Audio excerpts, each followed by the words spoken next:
Πάμε και στο επόμενο θέμα που έχουμε προγραμματίσει για σήμερα, έτσι για να αλλάξουμε και λίγο κλίμα και διάθεση μετά από όλες αυτές τις ειδήσεις που μας βαραίνουν, να δούμε τι γίνεται με έναν καινούριο φορέα νεοσύστατο που έχει την ονομασία Σπάρτη 2034. Η νέα Σπάρτη γίνεται 200 ετών. Ουσιαστικά είναι ένας φορέας που στόχο έχει να αναδείξει τη νεότερη και σύγχρονη ιστορία της Σπάρτης και ευρύτερα της Λακεδαίμονος και της Λακωνίας. Θα συναντήσουμε τον κύριο Νικόλαο Καρμήρη, είναι ιστορικός και ιδρυτής ουσιαστικά αυτού του νεοσύστατου φορέα, όπου θα μας εξηγήσει τι ακριβώς είναι αυτός ο φορέας και βέβαια και για το όνομα, για το 2034. Κύριε Καρμήρη, καλή σας μέρα. Καλημέρα κύριε. Καλημέρα. Ευχαριστώ πολύ για την πρόσκληση. Και εμείς ευχαριστούμε ιδιαίτερα. Πραγματικά είναι έτσι από τις φωτεινές ειδήσεις των ημερών. Αν παρακολουθήσει κανείς την επικαιρότητα, βλέπει έτσι πάρα πολύ δύσκολες ειδήσεις. Έχουμε λοιπόν ίσως τη φωτεινότερη είδηση της ημέρας για την ίδρυση του σωματείου σας, του φορέα αυτού. Και μάλιστα θα ήθελα να μας εξηγήσετε πώς ακριβώς οδηγηθήκατε στο να ιδρύσετε αυτό το σωματείο. Τι ήταν αυτό που σας έκανε, η ανάγκη αυτή που σας οδήγησε να το ιδρύσετε, να το συστήσετε. Εγώ ασχολούμαι με την έρευνα τα τελευταία χρόνια. Έχω σπουδάσει ιστορία στο Ιστορικό Αρχαιολογικό στην Αθήνα, με μεταπτυχιακές σπουδές στην Καλαμάτα, στο Πανεπιστήμιο Πελοποννήσου, στη νεότερη και σύγχρονη ιστορία. Κάνοντας την μεταπτυχιακή μου εργασία, αλλά και γενικά μελετώντας την ιστορία της σύγχρονης Σπάρτης, εντόπισα ότι υπάρχει ένα κενό στη βιβλιογραφία. Δεν υπάρχουν αρκετά βιβλία που να ασχολούνται με την νεότερη Σπάρτη, ενώ με την αρχαία και τη Βυζαντινή ασχολούμαστε πιο συχνά. Γνωρίζουμε αρκετά πράγματα για την νεότερη Σπάρτη, που είναι μόλις 190 ετών φέτος.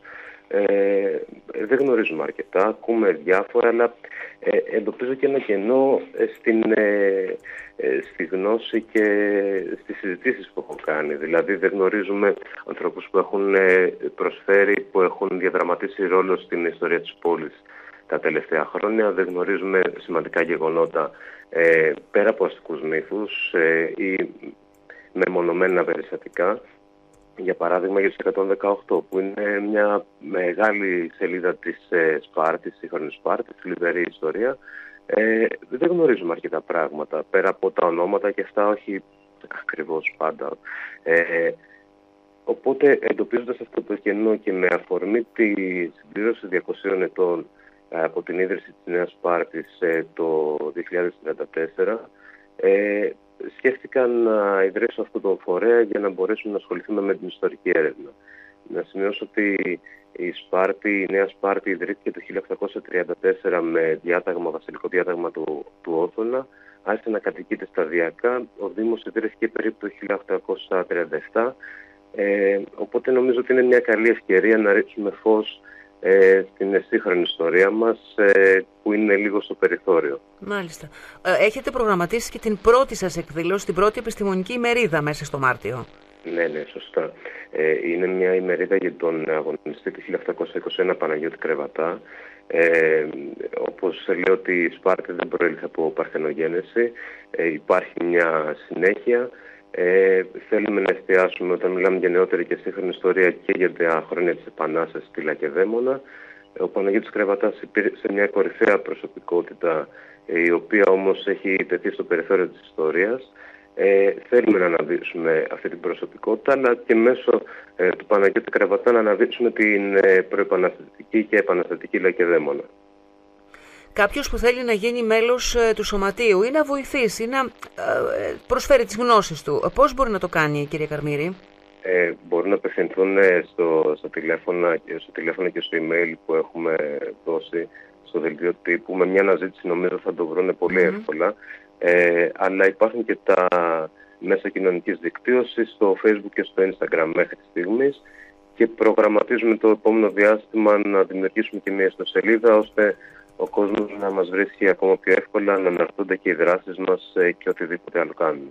Εσείς βλέπετε να υπάρχει έτσι καλή διάθεση από τον κόσμο, από ανθρώπους που ασχολούνται με το κομμάτι, έτσι, δεν μπορούν όλοι σίγουρα να βοηθήσουν σε αυτό. Βλέπετε ότι υπάρχει διάθεση, υπήρχε αυτό το κενό που ήρθατε εσείς να καλύψετε? Να σας πω την αλήθεια, 30 Ιανουαρίου έγινε η ανακοίνωση της ίδρυσης. Βγήκε ένα δελτίο τύπου. 31 Ιανουαρίου δέχτηκα τα πρώτα μηνύματα και τα πρώτα emails. Ήταν πολύ συγκινητικό για μένα, δεν το περίμενα, να σου πω την αλήθεια. Υπήρξαν άνθρωποι που έφρασαν την επιθυμία να βοηθήσουν, έλαβα email και από το εξωτερικό και νομίζω ότι και υπήρξαν και άνθρωποι οι οποίοι μου ανέφεραν ότι έχουν αρχαιακό υλικό το οποίο θα ήθελαν να το δω, να το προσφέρουν στο φορέα μας. Αυτό που λέω πάντα, γιατί θέλω να είμαι συνεπής απέναντι στους φορείς, τους κατεξοχήν που ασχολούνται με την έρευνα, τους κρατικούς φορείς, ότι οποιοδήποτε έχει αρχαιακό υλικό πρέπει να απευθύνεται στα γενικά αρχεία του κράτους. Εμείς δεν ήρθαμε να υποκαταστήσουμε κάποιον, ήρθαμε απλά να συμπληρώσουμε και να βοηθήσουμε και τους φορείς που υπάρχουν ήδη, τους κρατικούς ή μη. Θέλουμε να συνεργαστούμε με την κοινωνία και θέλουμε να συνεργαστούμε και με τους φορείς που ήδη παράγουν έργο. Έργο παράγεται, δεν παράγεται ίσως με την συχνότητα που θα θέλαμε ή που θα έπρεπε για να αναδειχθεί η ιστορία της πόλης, ίσως γιατί δεν υπάρχουν τα μέσα και πολλές φορές και το ίδιο το κράτος δεν ασχολείται με τις ανθρωπιστικές επιστήμες. Έχουμε πολλές φορές ότι περισσότερο μας αντιμετωπιζόμαστε όλοι σαν αριθμοί παρά σαν άνθρωποι, οπότε είναι μοιραίο οι ανθρωπιστικές επιστήμες, ο ίδιος ο άνθρωπος να τίθεται πολλές φορές στο περιθώριο. Η ιστορία είναι μια ανθρωπιστική επιστήμη, μελετά τον άνθρωπο. Νομίζω ότι πρέπει να ασχοληθούμε λίγο και με τον άνθρωπο, γιατί είναι και θέμα κοινωνικό πέρα από το ιστορικό. Το βλέπουμε και στο σήμερα, πόσο ασχολούμαστε με τον άνθρωπο και τον συνάνθρωπό μας. Το θέμα είναι να ασχολούμαστε για καλό, κυρία Καρμήρη, και όχι έτσι με ειδήσεις δύσκολες και δύσκολες να τις προσεγγίσουμε, όχι μόνο να τις μεταφέρουμε. Ακούω το δελτίο σας από το πρωί και βλέπω τις ειδήσεις, ακούω τις ειδήσεις, οπότε καταλαβαίνω τι λέτε.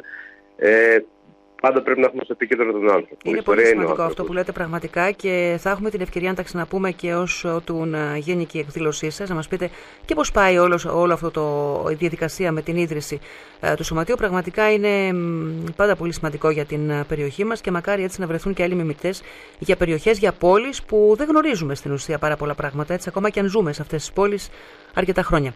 Λοιπόν, να σας ευχαριστήσουμε, να ευχηθούμε καλή επιτυχία. Θα έχετε τη βοήθειά μας σε ό,τι χρειαστείτε. Με μεγάλη μας χαρά. Να είστε καλά, κύριε Καρμήρη. Καλή σας μέρα.